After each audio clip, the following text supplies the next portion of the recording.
দাঁড়িয়ে দাঁড়িয়ে দেখলে হবে, দাঁড়িয়ে দাঁড়িয়ে দেখলে হবে। পুলিশ প্রশাসন, পুলিশ প্রশাসন,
সে হসপিটালাইজড।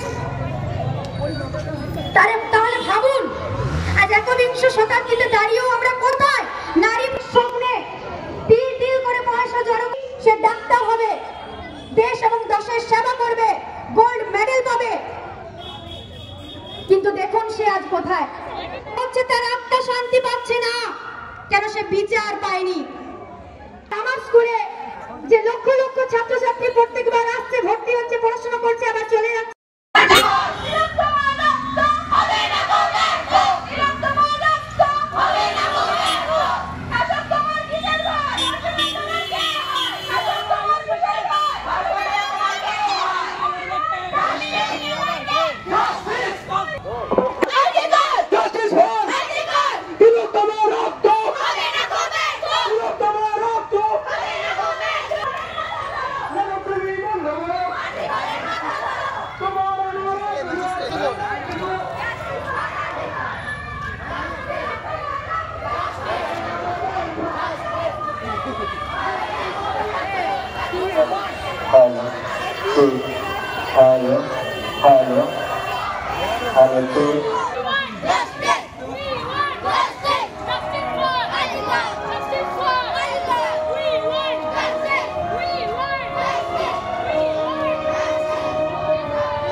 দেখা যাবে দেশে জুড়ে খবরে রয়েছে, খবরে নেই দুনিয়ায় তিলোত্তমা ঘুমিয়ে খবরে জীবনের সুরক্ষা যেখানে রক্ষা পেরো না।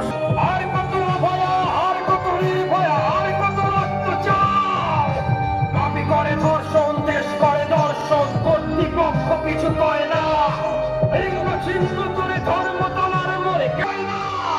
সাধারণ জনগণ করছে আন্দোলন, যেন অভয়ার আত্মাও হট্ট হাসছে বলে দেখমত কেউ ছাড়ে না। লক্ষ্য কি আজ দেখি পক্ষ উঠবে সমাজ জুড়ে প্রতিবাদী চর্চায়, জাস্টিস ফর রাজিকার। কিসের স্বাধীন মিথ্যার অধীন দেশে সত্য গান গাও, তুমি শিকল ভাঙার গান। Justice for, justice for, justice for. আমাকে এনে দাঁড় করিয়েছে, তা অন্যায়ের প্রতিবাদ যদি আমরা না করি তাহলে অন্যায় কিন্তু দিনের দিন মাথা ছাড়া দিয়ে উঠবে। বিবেকানন্দের একটা কথা বলে বিবেকানন্দ একবার বক্তৃতা প্রসঙ্গে বলেছিলেন যে একবার তিনি কাশ্মীরে গেছিলেন, সেখানে একদল বানর তাকে তাড়া করেছিল। তিনি ভয়ে যখন দৌড়াতে শুরু করলেন তখন বানরগুলো খুব বেশি ঢাক পিছিয়ে তাড়া করতে লাগলো, কিন্তু যখন দেখলেন বানরগুলো তাকে ধীরে ধীরে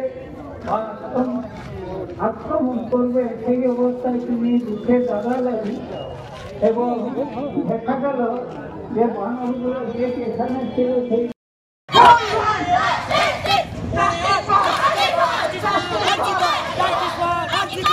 তোমার রক্ত হবে না তো তোমার রক্ত হবে না তো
আমাদের এই ছাত্রছাত্রীদের জন্য একজন শিক্ষক চন্দন কুম্ভকার কিছু বলতে চান।